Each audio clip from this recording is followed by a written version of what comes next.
नमस्कार, आप देख रहे हैं न्यूज वॉच इंडिया और मैं हूं आपके साथ सत्यम गौड़। लोकसभा में मोदी सरकार के खिलाफ लाया गया विपक्ष का अविश्वास प्रस्ताव गुरुवार को ध्वनिमत से खारिज हो गया। दरअसल विपक्ष अविश्वास प्रस्ताव लाया था कि प्रधानमंत्री नरेंद्र मोदी सदन में पहुंचे और यहां पर संबोधित करें और मणिपुर पर कुछ बोलें।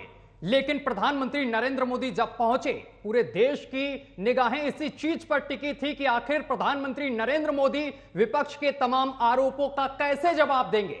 लेकिन प्रधानमंत्री नरेंद्र मोदी जब पहुंचे और बैटिंग करनी शुरू की और छक्के चौके जब लगे, तो इसके बाद विपक्ष जो है वो सदन वॉकआउट करके बाहर चला गया। दरअसल प्रधानमंत्री नरेंद्र मोदी ने तमाम जगह की बात की, मणिपुर की भी बात की, इसके साथ साथ पुरानी जो सरकारें थी कांग्रेस की और भी जो तमाम सरकारें थी उन सबकी पोल भी खोलने लगे। उन्होंने असम का मुद्दा उठाया, मिजोरम का मुद्दा उठाया, जिसके बाद विपक्ष वॉकआउट कर गया। और आज इसी पर सवाल करेंगे कि आखिर विपक्ष वॉकआउट क्यों कर गया। जब 36 सेकंड प्रधानमंत्री नरेंद्र मोदी ने पहले बोला था मणिपुर को लेकर, तो विपक्ष लगातार हो हल्ला कर रहा था कि प्रधानमंत्री ने सिर्फ मणिपुर के मुद्दे को लेकर 36 सेकंड ही बात की। लेकिन जब प्रधानमंत्री नरेंद्र मोदी ने सदन में 2 घंटे से अधिक चर्चा की, तो यहां पर विपक्ष वॉकआउट कर गया। फिलहाल इस पूरे मामले को लेकर अब सवाल खड़े हो रहे हैं, तरह तरह के सवाल खड़े हो रहे हैं। आज इसी पर चर्चा करेंगे, लेकिन चर्चा पर चलने से पहले हमारी देखिए एक खास रिपोर्ट।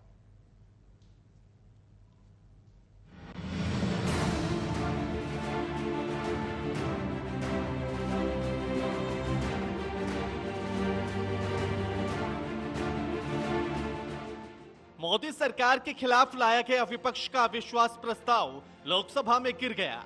जब से मॉनसून सत्र की शुरुआत हुई, विपक्ष लगातार मणिपुर मुद्दे पर सरकार को घेर रहा था।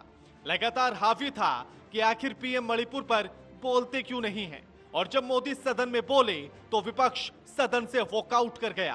तो सवाल यह है कि क्या आखिरकार विपक्ष अविश्वास प्रस्ताव लाया ही क्यों, और जब मतदान का समय आया और फिर सदन से वॉकआउट क्यों किया, तो क्या विपक्ष को सुनने का धैर्य नहीं।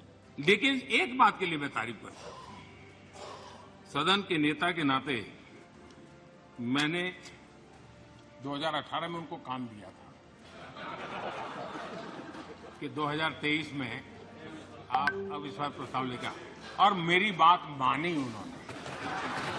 लेकिन मुझे दुख इस बात का है कि 18 के बाद 23 में 5 साल मिले, थोड़ा अच्छा करते, अच्छे ढंग से करते, लेकिन तैयारी बिल्कुल नहीं, कोई इनोवेशन नहीं था, कोई क्रिएटिविटी नहीं थी, न मुद्दे खोज पा रहे थे। पता नहीं ये देश को इन्होंने बहुत निराश किया है। राष्ट्र चलिए कोई बात नहीं,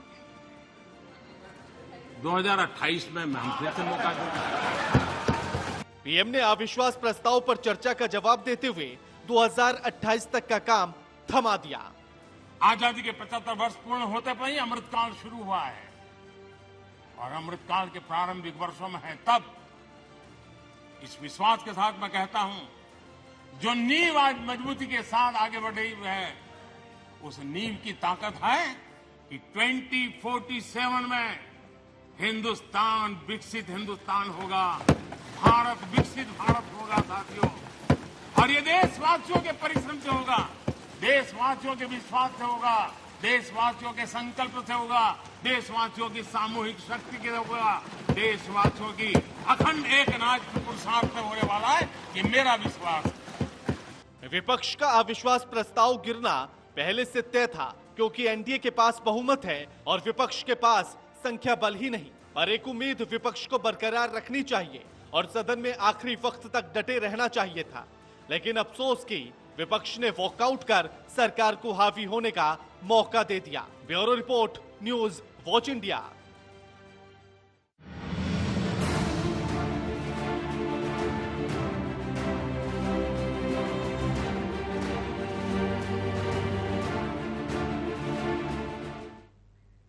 तो अविश्वास प्रस्ताव तो लाया गया था और उम्मीद यह की जा रही थी कि प्रधानमंत्री नरेंद्र मोदी आएंगे और यहां पर चर्चा करेंगे। प्रधानमंत्री नरेंद्र मोदी पहुंचे भी, चर्चा भी की, मणिपुर पर भी चर्चा की। उन्होंने खुल के बोला कि मणिपुर में केंद्र और राज्य सरकार लगातार सहयोग बनाए हुए हैं और जल्द से जल्द मणिपुर में शांति बहाल की जाएगी। उसको लेकर तमाम सेना की टुकड़ियां भी भेजी जा रही हैं और लगातार उपद्रवियों पर कार्रवाई भी की जा रही है। लेकिन इसके साथ साथ प्रधानमंत्री नरेंद्र मोदी ने पिछली सरकारें यानी कि कांग्रेस की सरकार के दौरान उन्होंने असम का भी मुद्दा उठाया और इसके साथ मिजोरम का मुद्दा उठाया। जिस तरीके से मिजोरम में वायुसेना के द्वारा आक्रमण करवाया गया था, लोगों पर यहां पर अत्याचार करवाया गया था, ये तमाम चीजें उन्होंने उठाई। इसके साथ साथ उन्होंने असम का मुद्दा उठाते हुए यह भी कहा कि असम में जिस तरीके से सीएम तरुण गोगोई ने केंद्र से, तो इसी पर हम चर्चा करेंगे। हमारे साथ तमाम मेहमान जुड़ गए हैं। एक बार आपसे आप परिचय करा दें। हमारे साथ अमित तिवारी हैं, नेता बीजेपी हैं, और इसके साथ मुन्ना खान है, प्रवक्ता कांग्रेस हैं। सर, आप दोनों मेहमानों का बहुत बहुत स्वागत है न्यूज वॉच इंडिया पर। मुन्ना खान जी, सबसे पहले मैं आपसे इस डिबेट की शुरुआत करूंगा। मुन्ना खान जी, अविश्वास प्रस्ताव लाए थे और उम्मीद आप लोगों ने यही जताई थी कि प्रधानमंत्री नरेंद्र मोदी आएंगे, मणिपुर पर चर्चा करेंगे। लेकिन प्रधानमंत्री नरेंद्र मोदी आए भी, मणिपुर पर चर्चा की, लेकिन आप लोग तो सामना ही नहीं कर पाए, बॉयकॉट कर बाहर चले गए सदन से। मुन्ना खान जी, आवाज पहुंच रही मुन्ना खान जी आप तक? मुन्ना खान से संपर्क नहीं साध पा रहा है। हम अमित से संपर्क साधने की कोशिश करेंगे, अमित तिवारी से। अमित तिवारी, आप तक आवाज पहुंच रही है?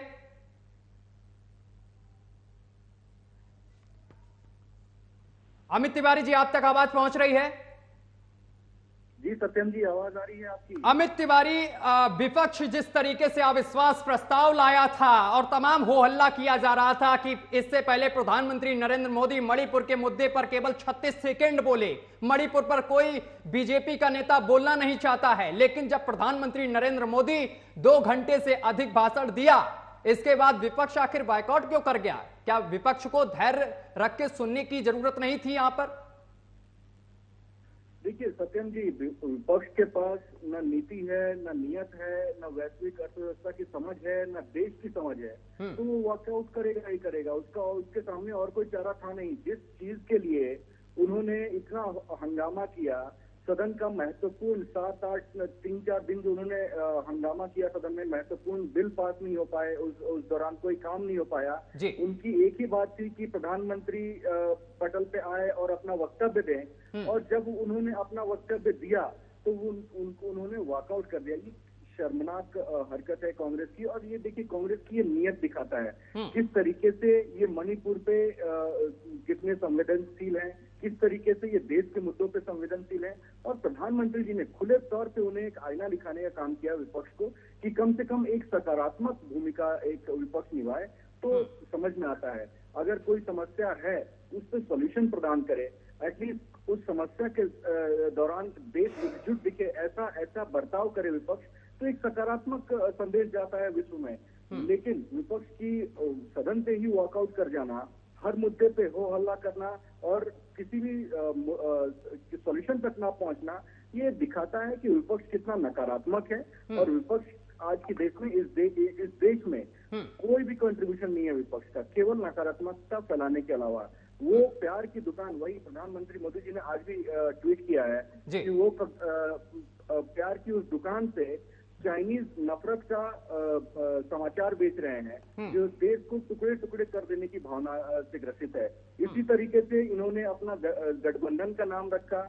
आप देखिए, गठबंधन का अगर भारत आप नाम लिखेंगे, अगर इंडिया लिखेंगे, तो उसमें कहीं भी कोई खंडन नहीं है। लेकिन इनके गठबंधन का नाम, जिसको ये इंडिया कहते हैं, उसमें आई है, उसमें डॉट है, उसमें एन है, डॉट है, डी है, डॉट है, आई है, डॉट है, ए है। तो उन्होंने डॉट लगा के भारत को पहले ही खंडित कर दिया है, और ये उनकी विचारधारा दिखाती है।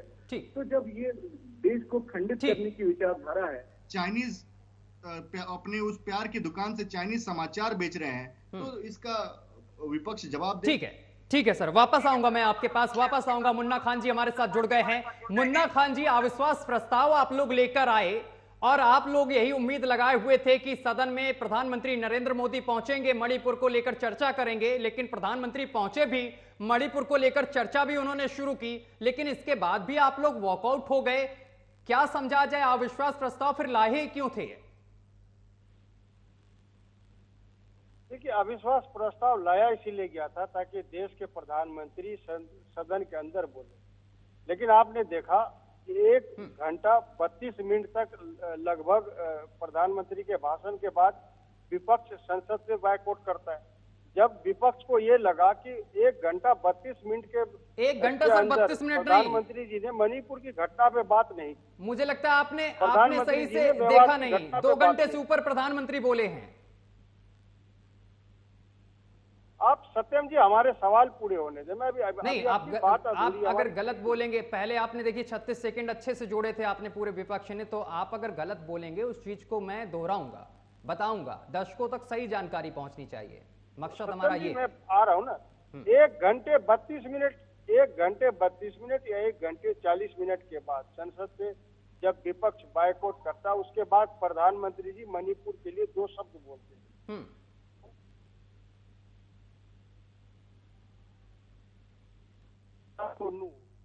काम किया है बोलने के बजाय विभिन्न मुद्दों पे बात करना। कभी बात करते करते ताजमहल चले जाना, कभी लाल किला चले जाना, कभी पंडित नेहरू पे पहुंच जाना। इससे देश की समस्या शांत होने वाली नहीं है। कांग्रेस करके दुकान आपकी बहुत चल चुकी, अब कांग्रेस करके आपकी दुकान नहीं चलेगी, क्योंकि 9 साल से देश की जनता देख रही है कि आप किस वादे पे आए थे। एक बेहतर उम्मीद के साथ देश की जनता ने देश के प्रधानमंत्री नरेंद्र मोदी जी को चुनने का काम किया, लेकिन 2014 से 2023 तक देश के प्रधानमंत्री ने देश की जनता को छलने का काम किया। आज बताइए, आजाद इतिहास में पहली बार 45 करोड़ युवा बेरोजगार है, व्यापारी परेशान है। ऐसे जीएसटी लाए जिसे 28 बार करेक्शन करने का काम हुआ, लेकिन उसमें भी सुधार नहीं हुए और आज तक व्यापारी को ये नहीं समझ में आया जीएसटी है क्या। तो ऐसे मुद्दे लाए, ऐसे काम किए जो व्यापारी के हित में हो, किसान के हित में हो, जवान के हित में हो, महिलाओं के सुरक्षा के हित में, कोई हित में अगर विकास कार्य हुए तो बताए। इसके विकास ऐसे विकास के काम तो तमाम लोगों ने गिना दिए, आपने शायद सही से सुना नहीं। निर्मला सीतारमण ने सड़क, बिजली, पानी सारी चीजें गिना दी कि आपकी सरकार में कहा जाता था लाएंगे, लेकिन वो कहते हैं अब है, ये चीज है। गांव-गांव बिजली पहुंच गई है, गांव-गांव शुद्ध जल पहुंच रहा है। आप विकास की बात कर रहे हैं, बीजेपी यही तो गिना रही थी आपको सदन में। मैं आपसे मणिपुर पर सवाल पूछा है कि आखिर आप लोगों ने वॉकआउट क्यों कर दिया? आखिर अविश्वास प्रस्ताव लाने का मकसद क्या था? क्या सदन का समय बर्बाद करना था? वॉकआउट कर अविश्वास प्रस्ताव लाने का यही मतलब था कि जिस तरीके से आप 2018 में भी लाए थे, बच रहे थे। मुझे लगता है इस बार भी आपने तैयारी पूरी नहीं की जिस मकसद से लाना चाह रहे थे, या फिर आप 2024 को लेकर शक्ति प्रदर्शन करना चाह रहे थे। आप तो वोटिंग से भी पीछे हो गए। नहीं, वोटिंग से पीछे होना स्वाभाविक था। अविश्वास प्रस्ताव का मेन मकसद था कि प्रधानमंत्री जी सदन के अंदर मणिपुर पर आकर के बोले और नूह मेवात पर आकर के बोले। आप नूह और मेवात की बात मैं बता दूं सत्यम जी, 1947, 1992, 2002 के भीषण दंगे होने के बाद वहां पे सौहार्द नहीं बिगड़े, आपसी भाईचारा नहीं बिगड़ा। अरे नूह की बात आप क्या करते हैं सर? नूह में आपके ही कांग्रेस के विधायक फंसे हुए हैं, मामन खान जी, जिन्होंने आपत्तिजनक ट्वीट किया था, इसके बाद डिलीट किया उस ट्वीट को। प्याज की तरह फोड़ देने की बात करते हैं वो। नहीं, नूह में विधायक फंसे हुए तो मुख्यमंत्री खट्टर सरकार चूड़ियां पहनी है, मैं ये पूछ रहा हूँ। खट्टर सरकार तो अपना पूरा काम कर रही है। 700 से अधिक, आपको जानकारी नहीं है क्या सर? 700 से अधिक अवैध मकानों को गिराया गया, आरोपियों की पहचान की जा रही, उन पर लगातार कार्रवाई की जा रही। कल 2 एनकाउंटर हुए। मुझसे सुनिए आप, मैं दिन भर न्यूज पढ़ता रहता हूँ यहाँ पर। मोनू मानेसर, बिट्टू बजरंगी ये पहचान नहीं है? नहीं, मोनू मानेसर, बिट्टू बजरंगी ये पहचान नहीं है? अब पहचान की जरूरत पड़ गई। मोमन खान पे कार्रवाई क्यों नहीं हुई, ये पूछना चाहता हूँ। बिट्टू मानेसर पे, मोन्टू बजरंगी पे कार्रवाई क्यों नहीं रहा? क्या सरकार चाहती थी कि दंगे भर के? क्या सरकार चाहती थी कि आपसी सौहार्द बिगड़े? मोमन खान तो आपके विधायक हैं, आप ही कर लेते वहां पर कार्रवाई उनके ऊपर। नहीं, अगर विधायक कांग्रेस के हैं तो कार्रवाई मुख्यमंत्री करे ना, सरकार बीजेपी की है, वो कार्रवाई क्यों नहीं करती? तो कहीं ना कहीं ये सरकार की मंशा है, ये दंगे भर के, भीषण दंगे भर के, जिसपे वोट की राजनीति की जाए, ये परंपरा रही है भारतीय जनता पार्टी। ठीक है, मैं आपसे भी मैंने वही सवाल किया। मैं अमित तिवारी से भी वही सवाल करता हूं। अमित तिवारी, आखिर विपक्ष अविश्वास प्रस्ताव लाया, आपको क्या लगता है इसके पीछे क्या मकसद रहा होगा? क्योंकि कुछ तो निकला नहीं, खारिज हो गया ये तो। देखिए सत्यम जी, विपक्ष केवल और केवल संसद का समय बर्बाद करने के लिए अविश्वास प्रस्ताव लेकर आया। उसको सदन में महत्वपूर्ण बिल पास होने थे, जैसा प्रधानमंत्री जी ने भी कल बताया सदन के पटल पे, डेटा प्रोटेक्शन बिल, किसानों के हित के बिल, मछुआरों के हित के बिल पास होने थे इस सदन से, इसी सत्र में पास होने थे। लेकिन कांग्रेस के हंगामे के बलि चढ़ गए ये सारे बिल और उन पे चर्चा नहीं हो पाई। अभी तक वो लंबित हैं और उनको अब अगले सत्र में पेश की जाने की बात है। तो कांग्रेस का बस एक ही मकसद था कि किस तरीके से संसद को बाधित किया जाए, किस तरीके से काम महत्वपूर्ण जो बिल आने हैं उनको न आने दिया जाए, और किस तरीके से अपने घमंड में, जो प्रधानमंत्री जी ने कहा, मैं उसी शब्द को दोहराता हूं, ये घमंडिया गठबंधन अपने उस घमंड में कि हम ही सब कुछ हैं और हमसे ऊपर कुछ नहीं है, इस घमंड में उन्होंने पूरा संसद का सत्र बर्बाद कर दिया।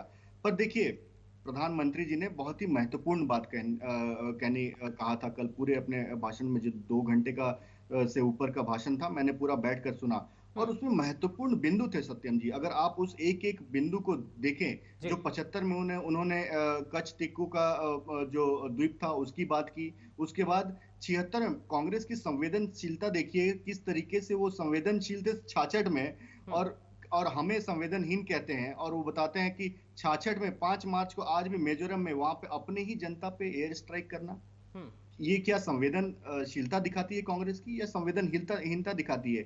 इसको बताना चाहिए आज मुन्ना खान जी को बैठ के कि जो 66 में मिजोरम पे एयर स्ट्राइक किया था, वो तो इतनी जानकारी तो हमें भी नहीं थी। वो कल प्रधानमंत्री जी ने बोला, हमने फिर रिसर्च किया तो ये सारी चीजें निकल कर आई कि किस तरीके से आज भी इन्होंने मणिपुर के एक मणिपुर को छोड़ दीजिए, नॉर्थ ईस्ट के एक बड़े हिस्से को डेवलपमेंट से दूर रखा। मणिपुर के एक बड़े हिस्से को डेवलपमेंट से दूर रखा, नॉर्थ ईस्ट को पूरा डेवलपमेंट से काट के रखा।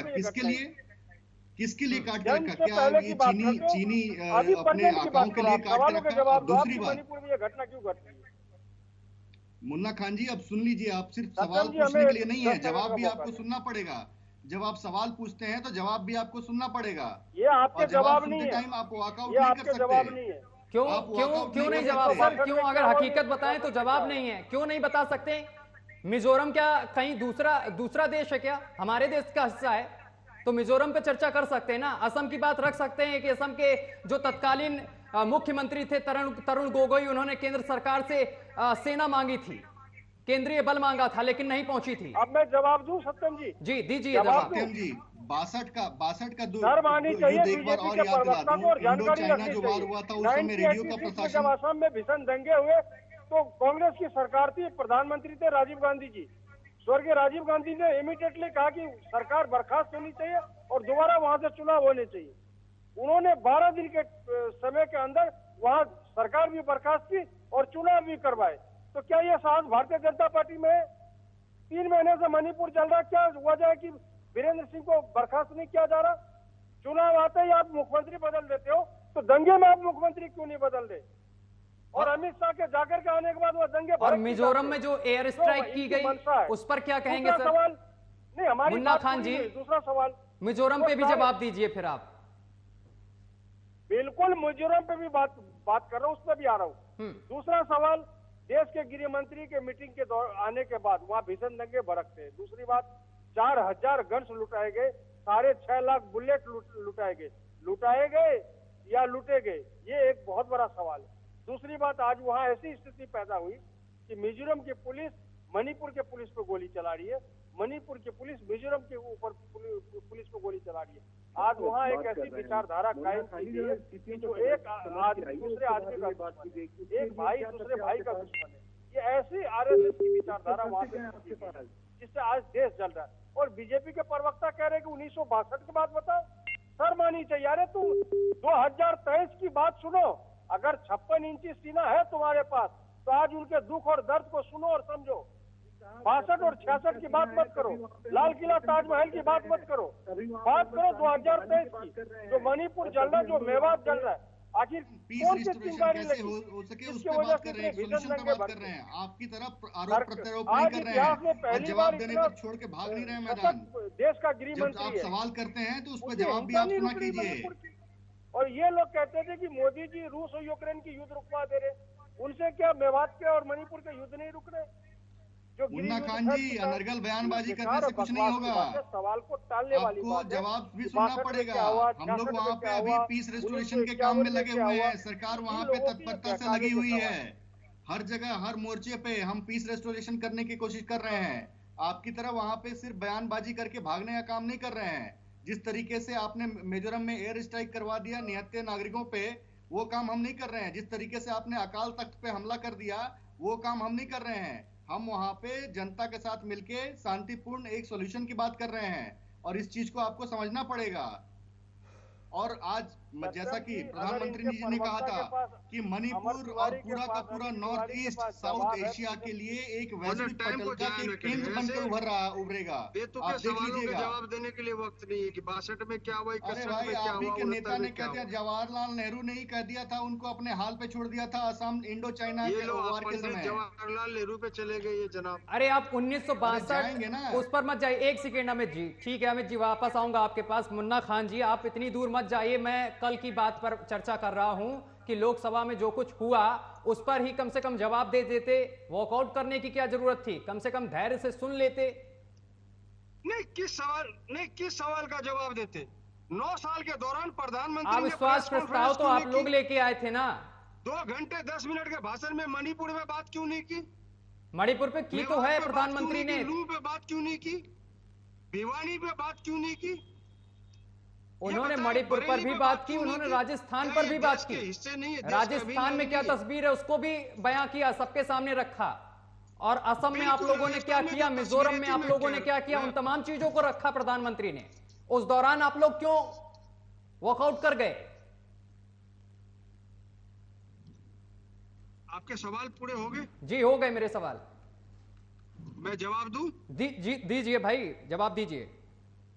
प्रधानमंत्री के भाषण के दौरान आप किसी भी अच्छे वक्ता से पूछ लो, जो राजनीतिक एनालिस्ट है, उनसे आप पता कर लो, वो लग ही नहीं रहा था कि प्रधानमंत्री जी भाषण दे रहे। जिस तरीके से वो बोल रहे थे, वो लग रहा था कोई बिहार से उठा हुआ आदमी आकर के बात कर। एक बिहारी के तरह भाषण देना सदन के अंदर, ये देश की गरिमा के ये आप क्या बोल रहे हैं? ये आप क्या बोल रहे हैं? बिहार के लोग नहीं होते क्या?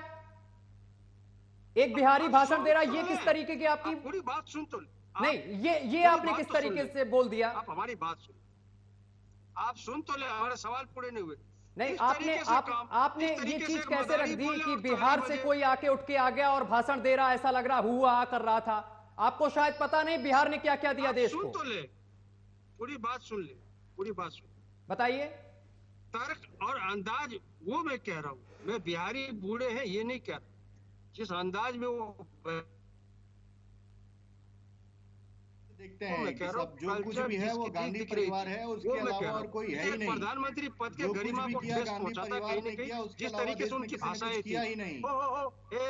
आप बताएं, ऐसा नहीं क्या भाषा है? ऐसा नहीं कहा गया। आपको शायद पता नहीं, वो जो इंडिया गठबंधन बना है उससे नीतीश कुमार आपकी पार्टी में, वो भी बिहार से है। ठीक है Amit ji, final comment 20 second में पूरी करिए बात आप अपनी।